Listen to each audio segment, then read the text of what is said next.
Yo, what up? How you guys doing out there today? This is your boy RotoBeast. I'm here with my boy Jeremy and Chris, and we're here to talk. We're here to present our NF. Oh man, I'm sorry guys. Hey, first day of our show. Be honest with you guys, we're switching it up. We're gonna call it the DFS Daily Show. So today we're actually gonna cover NHL playoffs. We're gonna cover the NBA games, and we're gonna cover MLB all in one slate. It's our first time doing it, so got me a little mixed up right there. I'm thinking about everything we're about to talk about right now.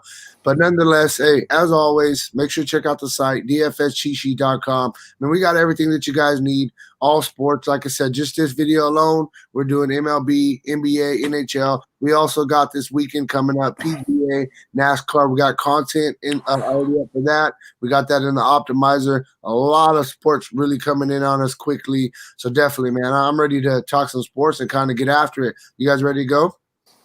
Absolutely, yes. How you doing out there, Jeremy? Yeah, man, it's a lot, right? And that's kind of why we decided to combine it into this just one video, because I know you guys don't want to see us every 30 minutes going live to do a different show, and you're trying to sneak in and grab different pieces of content. So we figured let's just knock it all out at one time, kind of break things down in a simple format and get out of here. Yeah, for sure. Definitely threw me off though. First time, so I'm like, yeah, we gotta kind of get after it. But yeah, no, I'm ready to go. You have it repetitive. I mean, you had a muscle memory, bro. You just had smart. Switch it up. Yep, no, for sure. But hey, it is what it is. I don't care about the intro as long as we give them some quality content for all three sports today. That's what matters to me for sure. So yeah, man, we'll jump into it. Today's first day of the Stanley Cup playoffs. I'm not really too much. I don't really know too much about NHL, but being the first day playoffs, it should be pretty exciting. Definitely looking forward to seeing what Chris has for us, and maybe throw in a NHL line or two and just kind of see how it goes. So you guys ready to go? Yes. Cool, man. So I'll let you kind of get started with the overview of today's NHL slate, Chris, and then me and Jeremy can kind of jump in there. Sure, absolutely. So everything I'm about to say you can find on the website, Hot Pucking Stacks. It was published this time yesterday in advance of today's slate. So real quick, Columbus is in Tampa Bay tonight. Calgary is in Dallas, Carolina's in Boston, and Chicago is in Vegas tonight. So if you look at Hot Pucking Stacks, I have 5 different stacks I like. I'll just give you the quick hits, 2 of them that I like the most. Actually 3. Both Las Vegas's first and second line, and I love Boston 2 tonight, and I also love Calgary. So if you looked at the slate for today, I've been a big proponent on Carolina in the regular season and in the round robin tournaments. They've profited us and me specifically very well, but tonight's not the day, guys, in Boston. So get Boston 2 in your lineup. It's a nice way to get exposure to the second line and the power play 1. David Krejci, Jake DeBrusk, and Anjay Case tonight in the second line. In terms of Vegas, like I said, the top 2 lines, William Karlsson, Mark Stone, and Chandler Stevens, who is absolutely too cheap playing on the first line. He's getting a little bit of power play 1 reps, 20, 30 seconds, but it's going to add up tonight against Chicago. And then real quick, and we can move on from hockey, although I could talk hockey DFS all day. I love Calgary 1 tonight. Sean Monahan, Johnny Hockey Godot, and Elias Lindholm. So did you say Johnny Hockey Godot? That's his name. That's what they call him. Yeah. The young Spitfire on the ice for Calgary. They got the C with the flames on it. So as I said, I love all those stacks. DM me, message me. I'm happy to look over any lineups that are sent me or what thoughts, questions, and go to the site and check out Hot Pucking Stacks. It's on Twitter, my Twitter at DetroitBeastie, and like I said, it's on the website. So good luck tonight, and look for an updated lineup of mine on the website and on my personal Twitter about 20 or 30 minutes prior to lock. And I promise you, I'm doing all that I can in my power to hammer these homes. And we've had success with Hot Puck in our daily fantasy sports hockey lineups. So real quick, go get that lineup today, because today's the last day. When COVID hit, we were right about to put Chris's lineup, which I think was like 16 out of 17 straight nights it cashed. So That lineup's going behind the paid wall. After tonight, the only way you're going to be able to get that lineup is to go to DFSCheatSheet.com and click on NHL Daily Lineups. You see the subscription roll at the bottom of the screen. You're going to want to make sure you take advantage of that offer, $99 for every single one of the memberships. That includes the cash game lineups for PGA, which is going to be Thursday, MLB and NBA Daily, and NHL with these playoffs. I got one quick question before we move on. Looking at hockey tonight, Dallas and Calgary, they're the two teams with the closest records, 37-24 for Dallas, Calgary 36-27. Is that where you're taking a goalie from tonight? Would that be the most scoring game? Absolutely, and it looks like Cam Talbot is starting for Calgary tonight in Dallas. And in Hot Puck, if you read it, it was my opinion, but I watched the St. Louis-Dallas game over the weekend on Sunday, and Dallas looked awful. They looked miserable, and somehow they won, and they scored with an extra attacker with literally 30 or 40 seconds left in the game, and then they won in a shootout. So Dallas looked pitiful against St. Louis on Sunday, and Calgary is coming in firing on all cylinders. So if you look at the projected score, it's dead even, 2.6 goals for both sides. The money line is dead even, and the projected win total is literally 51.2 for Calgary, 53.5 for Dallas. So listen to what I'm saying here. People might stack Dallas just because of the talent they have on the ice. Tyler Seguin, I'm not 100% sure he plays tonight, but I'm stacking Calgary in all formats against Dallas tonight. I got one more quick question for you. I've never really played NHL DFS. So, I mean, a beginner like myself, I mean, how should we go into something like tonight to kind of give ourselves a chance to be profitable, not really knowing too much about NHL? Absolutely. It's a good question. And my go-to, it's not the most scientific approach, but I go back a few days or even a week and look at the teams that are playing, look at what their line, their first, second line, who's on their power play unit, because much like sports and much like anything, especially DFS, it's a good idea to ride the hot hand.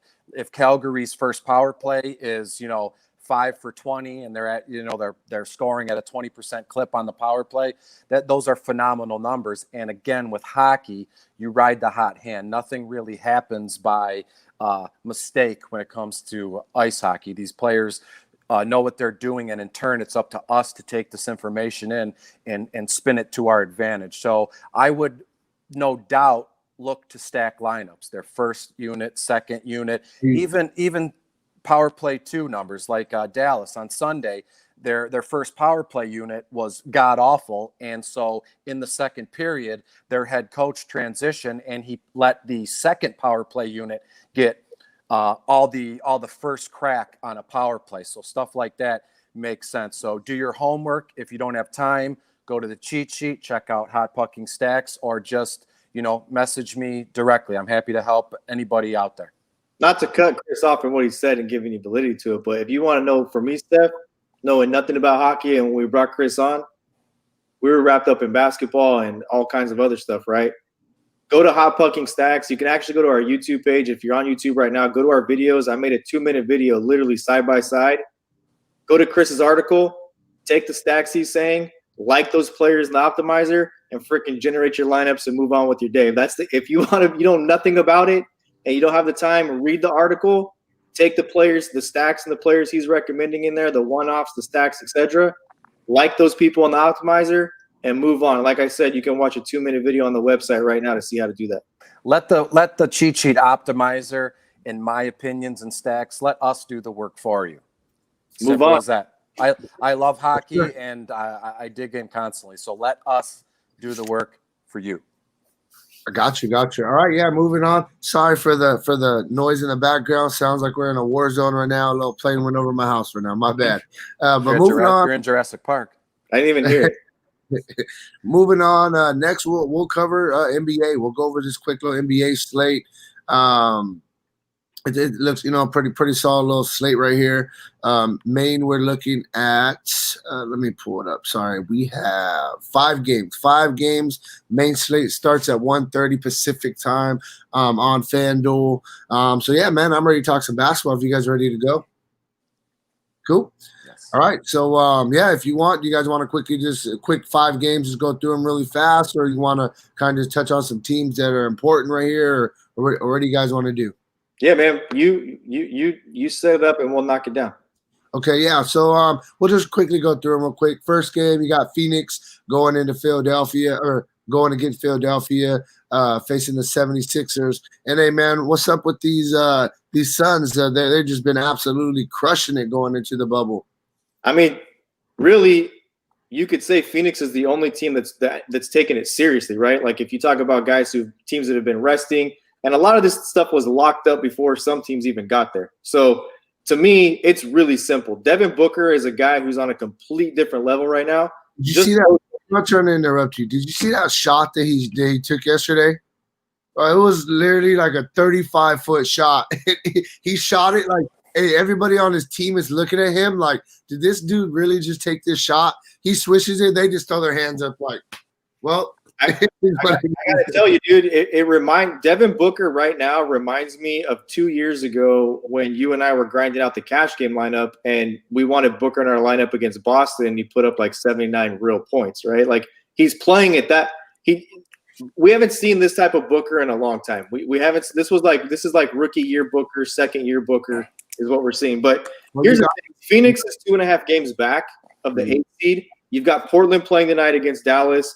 You've got Memphis playing, who's also Memphis has a half game lead over Portland. So to me, Phoenix has the most to play for. They have the most ground to make up. They're playing against Philadelphia. Philadelphia, they're set. I mean, how much are they going to play?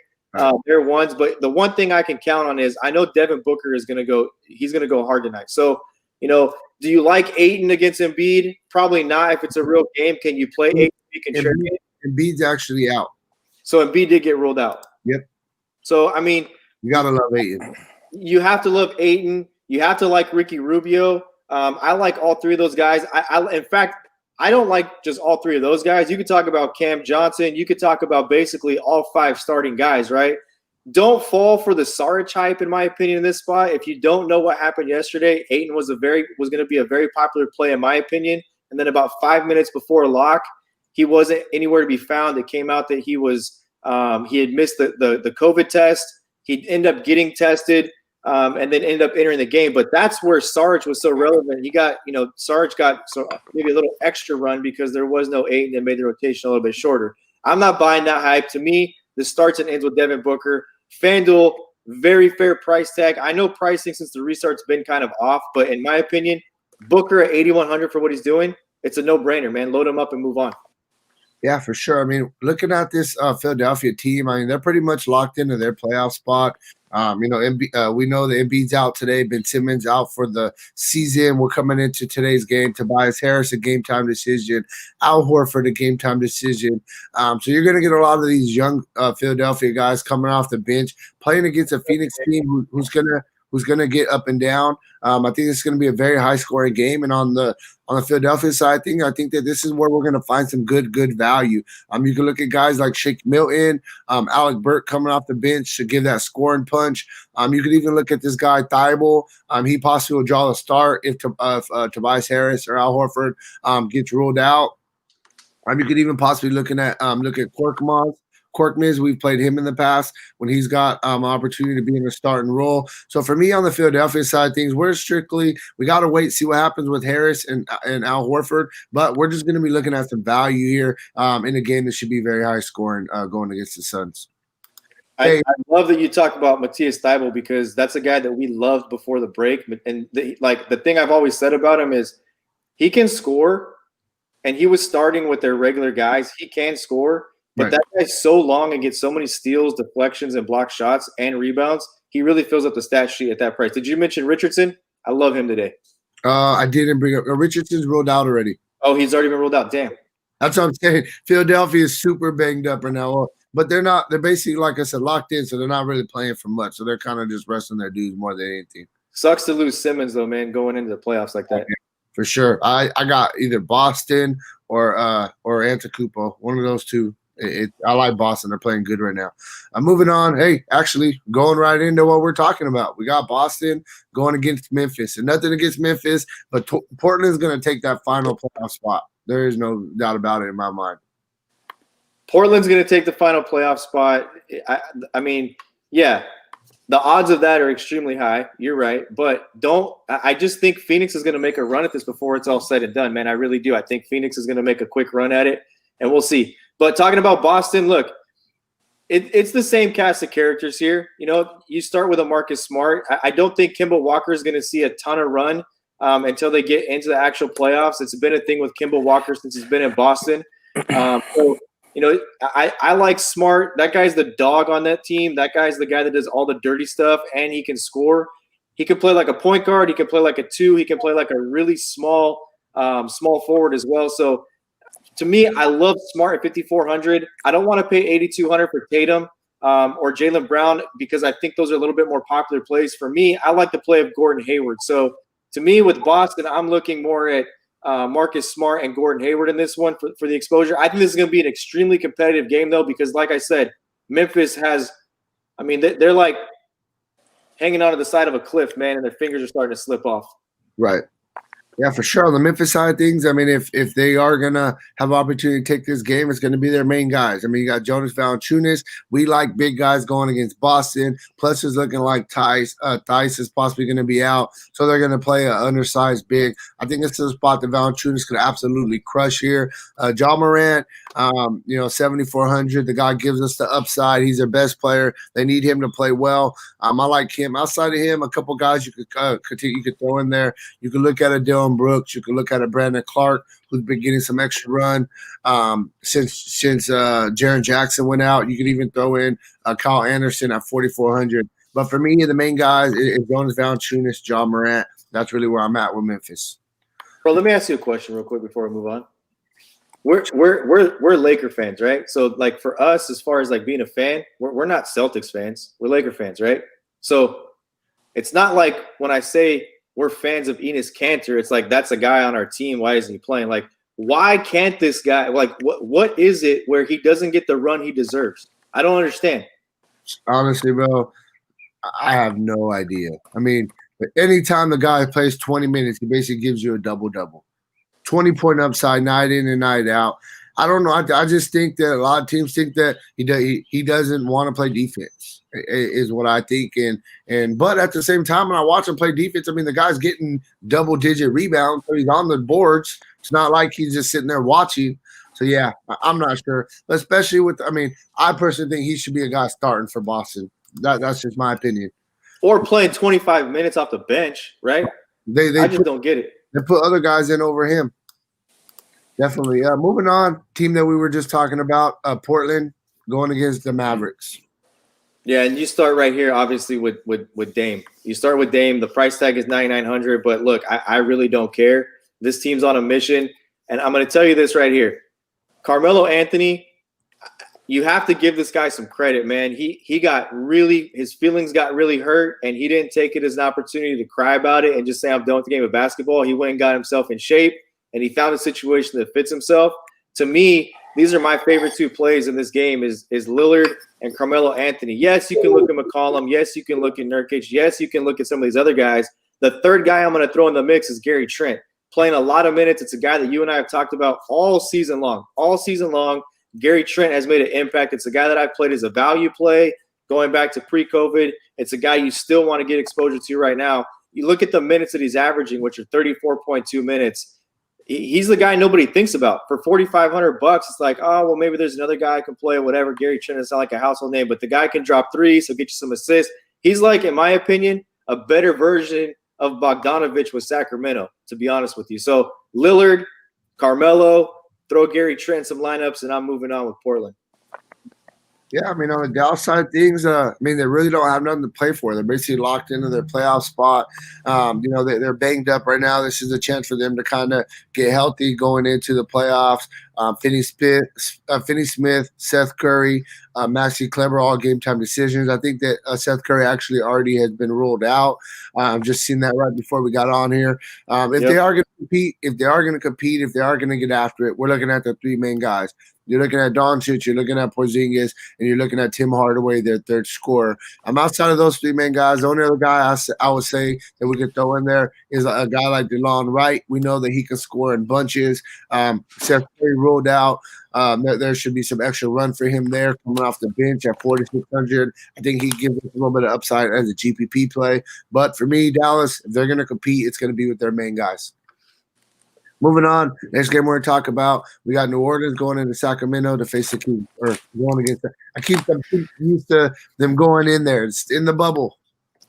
I don't know, man. So both these teams are eliminated. You look at the New Orleans side of things, Drew Holiday's out, Brandon Ingram's out, Zion Williamson is out. And ordinarily, on any given day in a regular season, even if this is the playoffs right now, you'd be talking about, we know some absolute streamlined plays when one of those guys are out. And if all three of them are out, Kenrick Williams would be a guy you'd want to play, hasn't played any minutes recently. Jackson Hayes would be a guy you'd be looking to, hasn't played.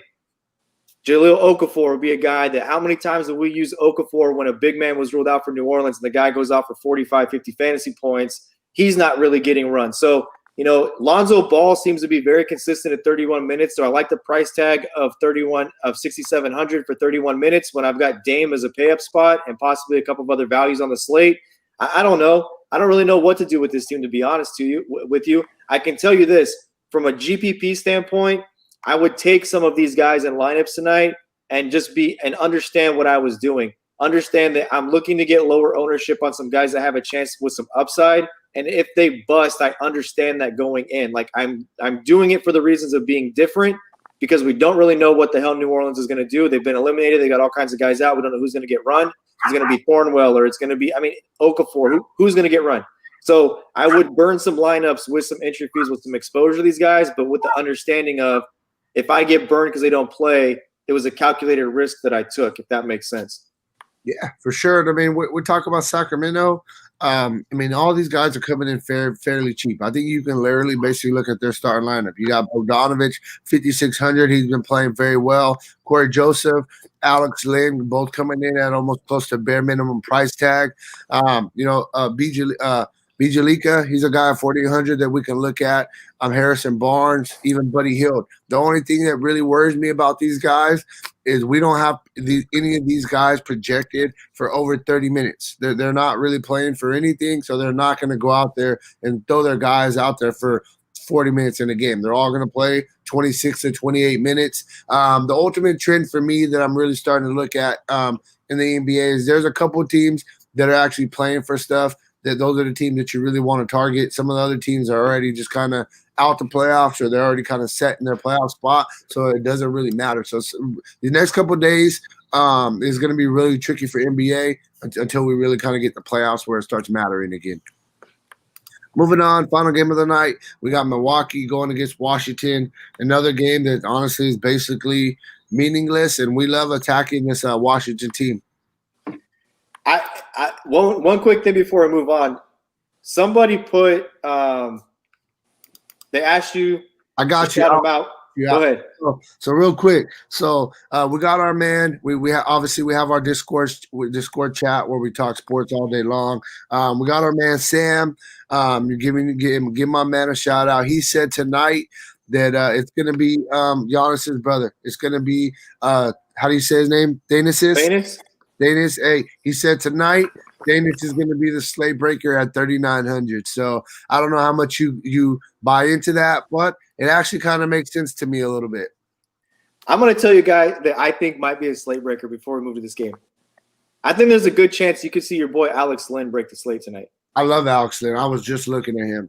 Because you've got Rashawn Holmes who's out already. I mean, you take a look at the bigs that they've got. They don't have any, but you take a look at the other side of it, and none of their New Orleans bigs are really playing besides Derek Favors. I think a lot of people will look to play Derek Favors at 5,400, thinking Alex Lynn has only played a handful of minutes. But I think Alex Lynn has a chance to be a slate breaker. So I just wanted to mention that before we transition to shouting out one of our members from Discord. Yeah, look. This to me, I think we're going to see some news maybe later on before lock or throughout the day. So if you're going to load Bucks up, pay attention, because yesterday we know Giannis didn't play, but Chris Middleton did, and so did Eric Bledsoe. But they didn't play a lot of minutes. I mean, I think that Middleton, he only played 25 minutes. I think he had 19 fantasy points at halftime, and he got 2 more in the second half. So, and for me, that was like a streamlined play. We're so useless, but they're locked into the 1 seed. They've got nothing to play for. The Wizards, they've been eliminated. I don't know what the hell this game means. Everybody involved probably wishes they could just go do alligator escapade or go fishing or whatever the hell they're doing in the bubble. So I'm not playing anybody here, man.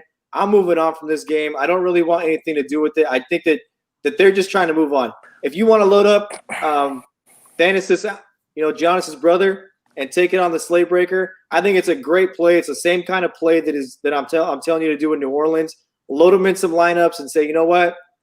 I'm understanding that I may be one of the 10% of people that knows who the hell this guy is. I'm going to take a chance and I'm going to move on. If he freaking busts, calculated risk.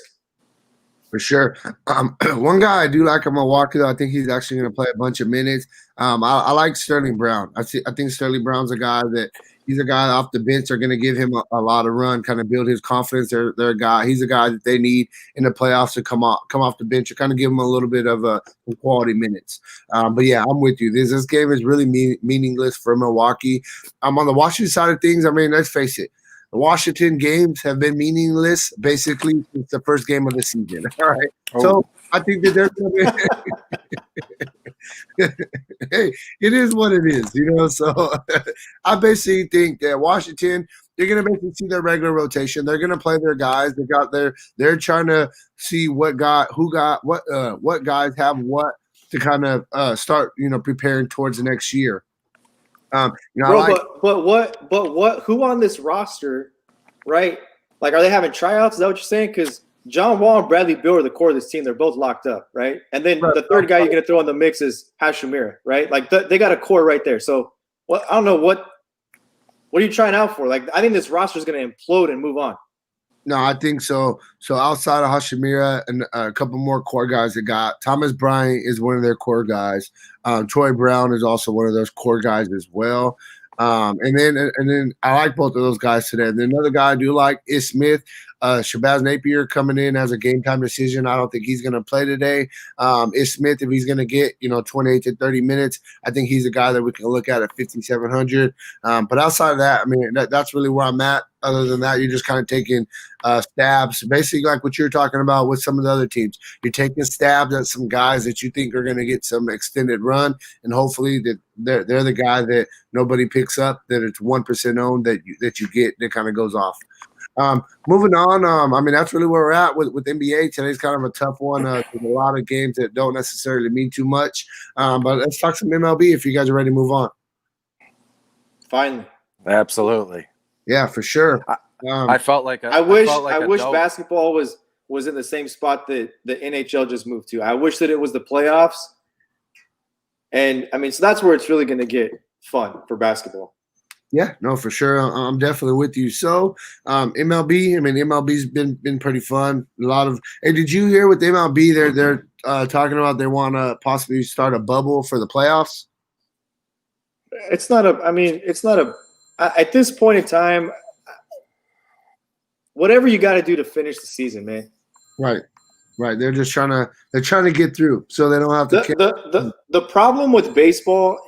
It's so much different than any other sport because of how much power their players union has over actual Major League Baseball and the owners. So that's why they started off playing the way they did, because the union was. I mean, I think that Mike Trout's the face of it, and he was so concerned. I mean, they wanted Mike Trout to play obviously and not opt out, and he was about to have a baby. So I think that was one of the big driving factors. But that's kind of been put. He's had his baby and he's been on absolute fire ever since.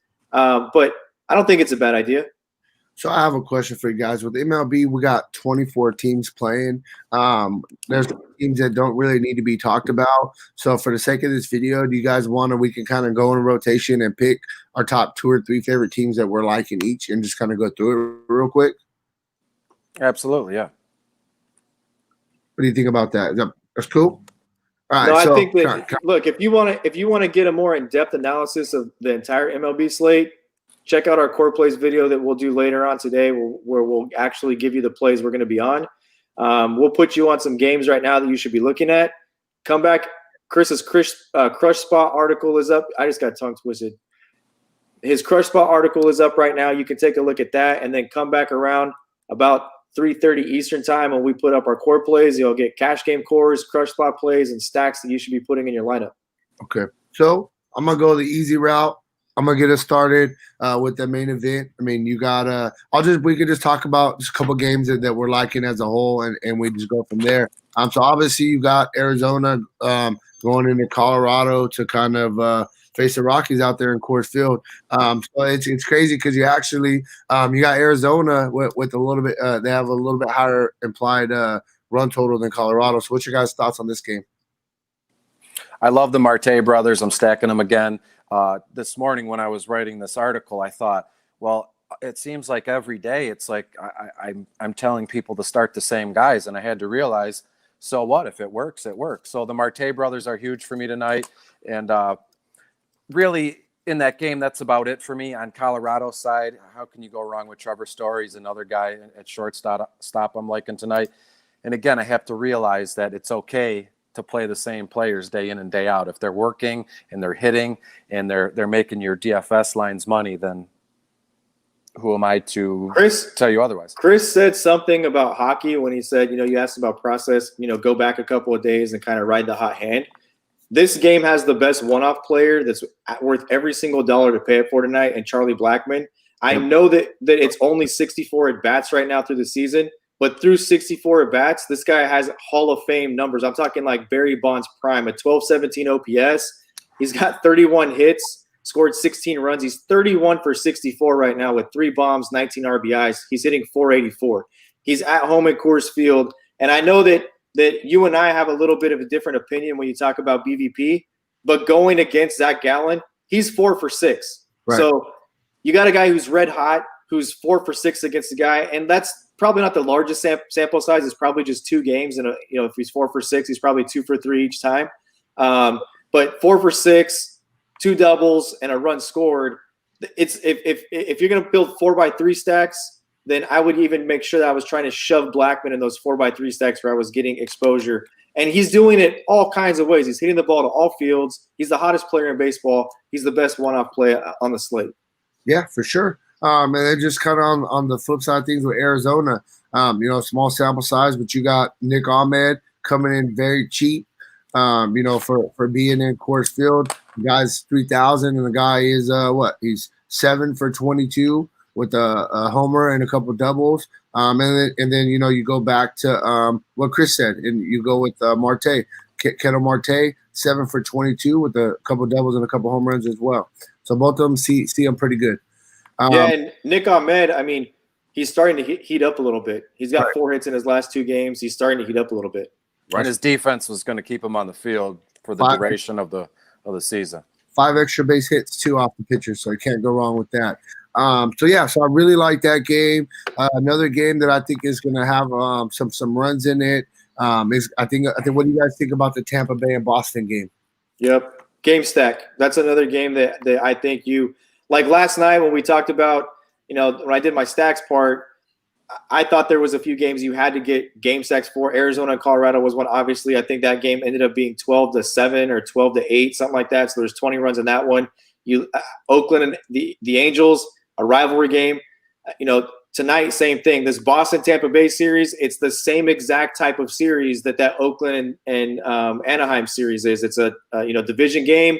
Rivalry teams that play each other a whole bunch. They're familiar with each other. There's not a lot of great pitching on each side of it. And 2 lineups that can put some runs up. So you absolutely want to me, that's a game stack right there. Yeah, I love the combination of Yandy Diaz leading off, it looks like, followed by Jose Martinez. And as Jeremy would say, guy's just a professional ball player. That's what he does. He rakes, he hits. And Diaz is only $2,500 on FanDuel. That's criminal. And then Jose Martinez is $2,900 on FanDuel. And then you can even look at Brandon Lowe batting leadoff, hopefully, for $3,200. So for me, as you said, Jeremy, I'm stacking Tampa Bay, and I'm not thinking twice about it. Yeah, for sure. No, I like both sides of this game for sure. And then, is there any games that are standing out to you guys? I have one more game that I was really liking. I'll say one more quick thing before we get to on this game. JD Martinez hit his first home run last night. He's 3,600. As much as I love Charlie Blackmon as a one-off, JD Martinez tonight for me is right behind him. In this type of a game, 3,600 for Martinez is really cheap. And if you know anything about JD Martinez, when he gets going, his home runs and extra base hits come in bunches. And if he's starting to get locked in, having hard contact, hitting home runs, I want Martinez at 3,600 tonight also. Yeah, he's too cheap for sure. Definitely.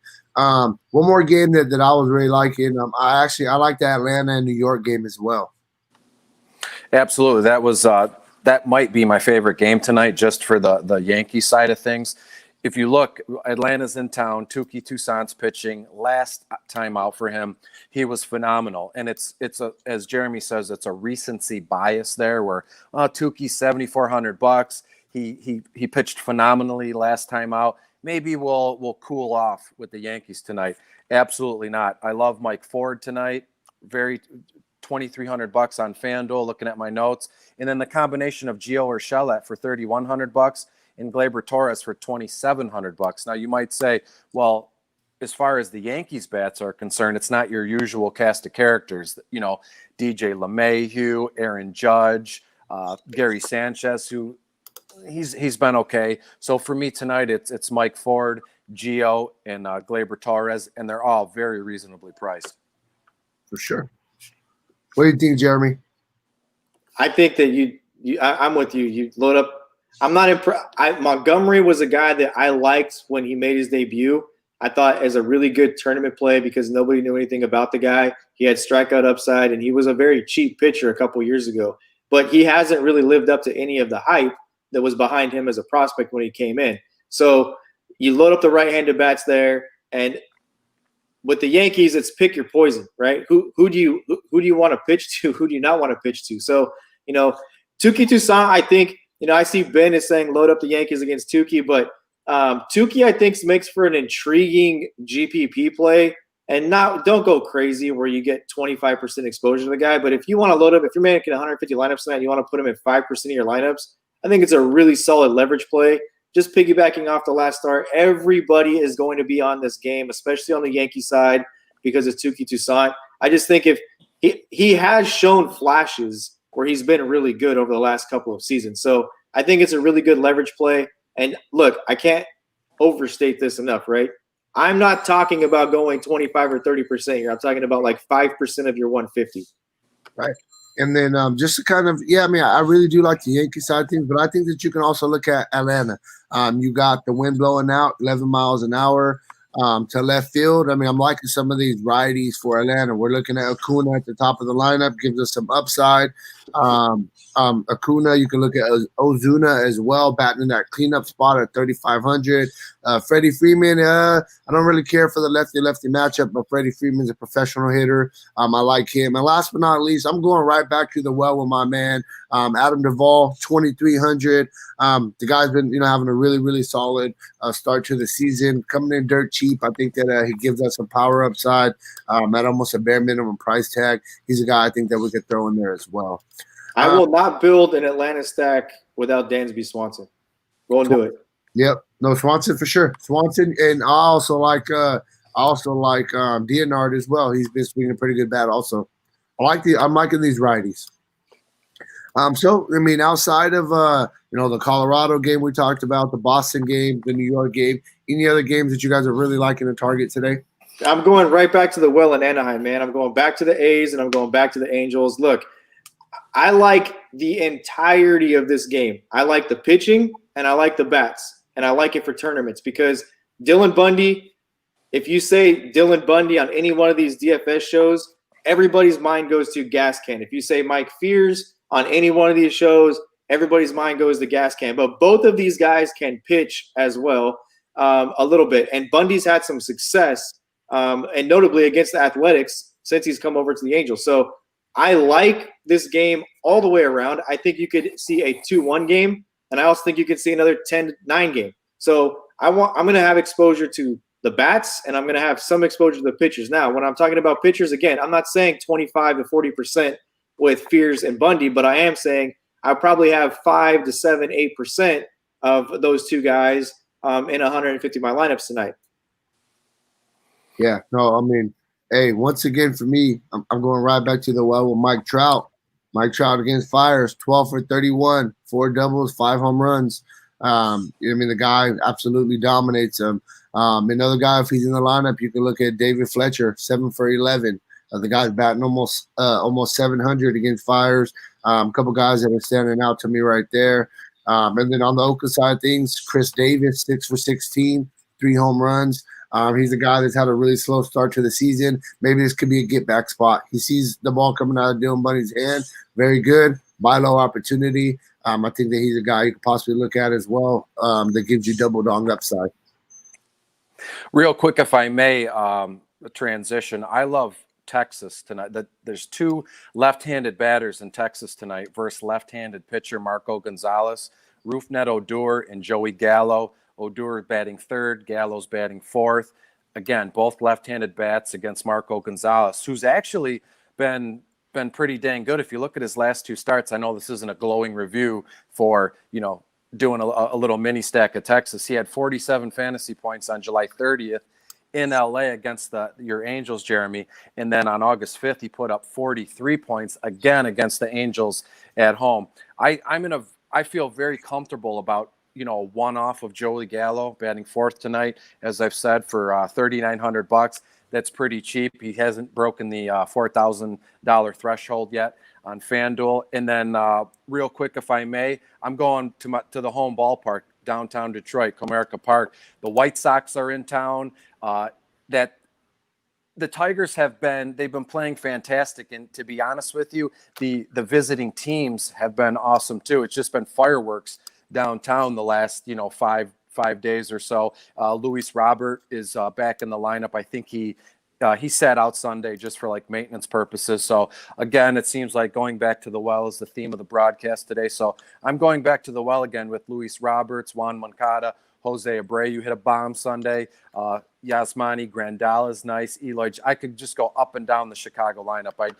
I love the lineup for real life purposes and DF purposes. And then if you go to the Tiger side of the ball, Nico Goodrum's been fantastic leading off. And then go to their bottom of the order, Jacoby Jones batting 9th. He's been fantastic. And then you throw in Scope at 2nd, and then even Miggy Cabrera at 3rd, who's only $2,900, and he seems to, have, I don't want to say caught fire yet, but he seems to have found his swing. You can, when you look at Miggy Cabrera in the batter's box, he's just it's just like a simple flick of the wrist, and he's getting base hits, and some of them go out of the park in left field. So Chicago and Detroit, I would full game stack tonight with Gio Gonzalez, left-handed pitcher for Chicago, and then Tyler Alexander, the young kid pitching for Detroit tonight, who his last time out was phenomenal. So I wouldn't be surprised if just the law of averages I don't think the kid can keep that up, sustain that. So look to stack Chicago, look to stack the Tigers, and we'll see what happens. What do you One quick thing. Go ahead, Steph. Go ahead. I was just going to quick question. I just want to talk a little smack right now. As a Detroit fan, how much longer does Miggy have? I feel like Miggy's been around as long as I've been around. To be honest with you, this season, maybe next season, as I think Jeremy and I said in our awards kind of video about a month ago, Miggy Cabrera, he's a Hall of Fame hitter. He triple crowns, batting averages, the works, right? No doubt. And the shortened season this year is and was going to be good for him, as a monster, as a power batter, taking a full year off for him with all these soft tissues and nagging ailments that he had, right. in a condensed season, Miggy can put it all together quick, right? So to answer your question, in terms of his contract, I think next year is the last year of his big, making $28 million a season. And I love the guy. I love the Tigers. It'll be nice for him to come off the books, and his contract has been holding us back. So all the love to Miggy, but him coming off the books next season will be fantastic for the development of the young kids and maybe a couple free agents down the line. So to answer your question, this season, maybe next season, and Miggy can walk off into the sunset. For sure. Ride off into the sunset. Got you. Real quick, just a couple of things. Chris Middleton listed out. Eric Bledsoe listed out. And Giannis is now a game-time decision with a toothache. Hey, I'm going to have to – my boy Sam, his prediction is making me start feeling a little bit better right there. My boy Giannis has a toothache all of a sudden. One last thing I'm going to say before we get out of here. you mentioned you like Texas, Chris, and one big buzzword in fantasy is regression. And yes, you nailed it early on when you said Marco Gonzalez. He's an innings eater. He's a very solid guy. I think you picked him like in his last 2 starts in your crush spot. Good, yeah. A couple of things that I'm looking at is the average exit velocity for against left-handed bats is 87.3, but he has a 218 ISO against him from left-handed guys. He's kind of a reverse splits guy. And when you flip it around to the righties in that lineup, the exit velocity is up, right? And I just think that, look, yes, he's an innings eater. I wish we knew a little bit more about that ballpark and how it's going to play being a new ballpark, but we did see some balls get out last night. Seattle definitely put some runs on the board. And I think I had like 21.2% of my lineups had Kyle Gibson in last night, and he just could not get out of trouble. And I was watching the game, and I saw your boy Kyle Lewis come to the plate, and I changed the channel and said he's about to wreck this guy's start. I didn't watch more of that game, but he went yard. So Gonzalez, I think there's I think there's some the ISO stat to me. If you get nothing more from me at all for fantasy purposes, is the stat that I rely the most on. It's what our optimizers kind of programmed around as well. And 200 is the benchmark. He's 218. The guy's been solid, but that reverse splits type thing to get a Gallo and Odor, people tend to fade that left-on-left matchup, and there could be a little bit of something to what you're saying there. Yeah, I think we need to go chewing. I think they all in 20 at bats are all hitting 350 or above. So I definitely think that the lefties are a good spot right there. That's a little bit bigger sample size too. Yep. So I think that's really where we're at. First time doing the DFS Daily Show. We kind of covered NHL, NBA, and MLB all in one. We will be back shortly in about an hour with our MLB core plays. So if you do want a more in-depth analysis, make sure to check out the site, DFSCheatSheet.com. And hey, good luck on your guys' contest tonight, all right? Peace out. Bye.